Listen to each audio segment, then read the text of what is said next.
बताइए आप सब कैसे हैं? ठीक है ना? तो थोड़ा सा तेज बोलिए, ठीक है ना? हाँ। तो आज का जो हम लोग का क्लास है, जो किशोरावस्था जो हम लोग चैप्टर पढ़े थे, उस चैप्टर का क्वेश्चन हम लोग किए थे अति लघुत्तरीय। आज जो क्वेश्चन हम लोग कर रहे हैं दीर्घ लघुत्तरीय प्रश्न, ठीक है ना? 3 4 5 क्वेश्चन था, उस 4 5 क्वेश्चन था, उस क्वेश्चन को हम मैं बोर्ड पर लिख दिया हूँ, ठीक है ना? तो आज देखिए, आज भी बहुत आपके मतलब जो टॉपिक से हटकर बहुत अच्छे अच्छे टॉपिक दिया है, क्वेश्चन दिया है, जिसको मैं कराया हूँ, ठीक है। और ये सब जितने भी आंसर लिखवाए हैं टोटल अपने शब्दों में लिखवाए हैं, ये बुक का शब्द इसमें बिल्कुल ना है।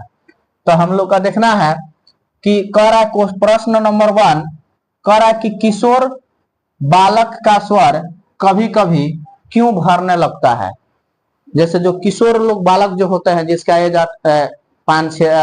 जिसका एज होता है 11 साल 12 साल 13 साल, वो लोग का जो आवाज होता है क्या होता है, 17 साल 18 साल, उन लोग आवाज भरने लगता है। उसका रीजन क्या होता है? तो कह रहा है कि किशोर बालक की आवाज कभी कभी भरने लगने की वजह है स्वर यंत्र यानी मांसपेशियों के अनियंत्रित वृद्धि। यानी जो स्वर यंत्र को हम लोग इंग्लिश में बोलते हैं लार्निक्स के बोलते हैं, क्या बोलते हैं हम लोग? लार्निक्स। वो क्या होता है कि उसके जो लार्निक्स होता है ना, उसमें मांसपेशिया की वृद्धि होने लगती है। फिर पॉइंट कुछ दे रहा है कि यह विधि कह रहा है कि यह विधि कुछ समय के लिए ही होती है। जैसे मतलब ये जो प्रक्रिया होती है ना, ज्यादा समय के लिए नहीं होती है, और आवाज कर्कश हो जाता है। कर्कश का मतलब देखिएगा, कोई लोग देखिएगा गीत तो खासकर कोई लोग गाता है, या कोई लड़का मतलब बहुत ज्यादा मतलब बोल दिया है, तो उसका आवाज जो होता है मतलब फटने लगता है ना, तो उसको हम लोग बोलते हैं कर्कश। और कर्कश का एक और अर्थ होता है, कर्कश का मतलब होता है जैसे अकर्णीय पीड़ित ध्वनि, जिसका आवाज खराब लगता है बोलने में, समझ में आ रहा ना? तो उसको हम लोग बोलते हैं कर्कश। कर्कश हो जाता है जैसे जैसे शरीर युवावस्था में गुजरता है, स्वर यंत्र बड़ा और मोटा हो जाता है। यानी जैसे जैसे हम लोग को किशोरावस्था के बाद युवावस्था में जाते हैं, युवावस्था कब स्टार्ट होता है? 18 या 19 साल के बाद हम लोग को युवावस्था हो जाता है, उसके बाद हम लोग को बुढ़ापा अवस्था होता है। समझ में आ रहा ना? तो देखिए तो ये हम लोग को क्या होता है बाबू, हम लोग का जैसे जैसे हम लोग का अवस्था बढ़ता है यानी युवा अवस्था से गुजरता है, वैसे वैसे आपका लार्निक्स यानी स्वर यंत्र क्या होता है? बड़ा और मोटा हो जाता है। आ गई बात समझ में ना? हाँ। अब आपसे क्वेश्चन ऑब्जेक्टिव में पूछ रहा है कि बताइए कि अगर बालक और या बालिकाओं का जब किसी बालक का यह स्वर क्यों भरने लगता है, उसका रीजन क्या होता है? तो आपको बताना है यही कि उसके भरने का रीजन यह है कि स्वर यंत्र में मांसपेशिया का वृद्धि हो जाता है। आई बात समझ में ना?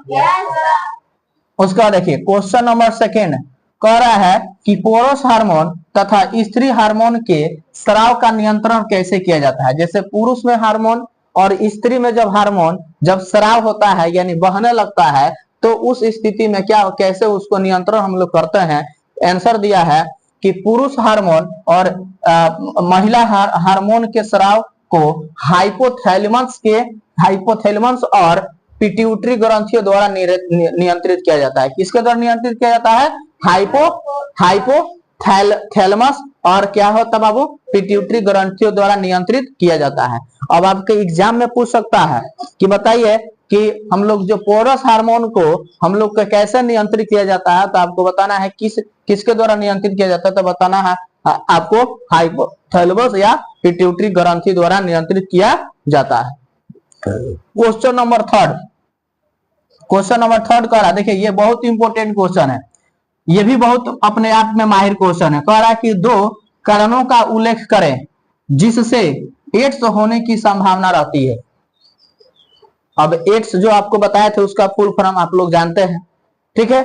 अब देखिए जो एड्स जो होता है, कह रहा है कि इसकी संभावना अगर रहती है तो कैसे होती है, ठीक है ना? इसका उल्लेख देखिए, इसका कह रहा है कि 2 कारण निम्नलिखित है जिससे एड्स होने की संभावना रहती है। पहला, यौन संबंध के दौरान सही तरीके से इस्तेमाल न करने से HIV का खतरा बढ़ सकता है। जैसे आप किसी से सेक्सुअल संबंध करते हैं तो उस समय अगर अपने आप को सेक्स से बचने के लिए यानी HIV से बचने के लिए आप किसी चीज का इस्तेमाल नहीं करते हैं, तो उस स्थिति में आपको एड्स की खतरा बढ़ सकता है। दूसरा, कह रहा है कि नशीले दवाओं का इस इंजेक्शन लेने या सुई सिरिंज साझा करके, साझा का मतलब होता है साझेदारी यानी बंटवारा, समझ में आ रहा ना, कि एक ही सुई से आपको भी सुई दिला दे गया, फिर किसी दूसरे को भी सुई दिला दिया। और उसमें एक और खास पॉइंट समझ लीजिए, जैसे महिला की अगर सुई है और उसके जेंट्स में पड़ गया सुई, तो वहां भी आपको बहुत बड़ा इन्फेक्शन हो सकता है। महिला के सुई से अगर जेंट्स का सुई दिला गया, माने उसी सुई से उसको भी सुई दिला गया जेंट्स को, यानी महिला से पुरुष से भी दिला गया, तो उससे बहुत ज्यादा इन्फेक्शन हो सकता है। जैसे आप सुने होंगे कि मादा मच्छर काट लेता है तो तुरंत मलेरिया हो जाता है, बताया था ना। तो वैसा ही जैसे आप महिला के सुई किसी को दिलाया है और उसी सुई से आपको दिलाया, तो बहुत जल्द इन्फेक्शन होने की चांस बढ़ सकता है। और ऐसे भी आमतौर पर किसी डॉक्टर लोग भी आजकल चालाक हो गए हैं, ठीक है ना, तो किसी का भी सुई किसी दूसरे सुई को नहीं दिलाता है, जिसके लिए जिसका सुई यूज होता है तुरंत उसको डस्टबिन में फेंक दिया जाता है। आई बात समझ में ना। तो ऐसे आमतौर पर नहीं होता, लेकिन जब भी आप सुई वगैरह इंजेक्शन लेते हैं तो खासकर डॉक्टर के सिरिंज और दवा पर ध्यान जरूर दे, समझ में आ रहा ना। हाँ चलिए, तो उसके बाद कह रहा कि हाँ साझा नहीं करनी चाहिए, ताकि HIV आपको हो सकता है, साझा करने से HIV क्या हो सकता है, आपको हो सकता है, ठीक है। फोर्थ नंबर जो क्वेश्चन दिया है, कह रहा है कि एड्स का लक्षण कौन सी साझा है, कौन सा है। कह रहा है कि जो एड्स का जो हम लोग को HIV वगैरह होता है, जो मनुष्य को HIV होता है, तो उस स्थिति में उसका लक्षण कौन कौन सा है। तो पहला देख लीजिएगा, पहला बुखार, गले में खराश।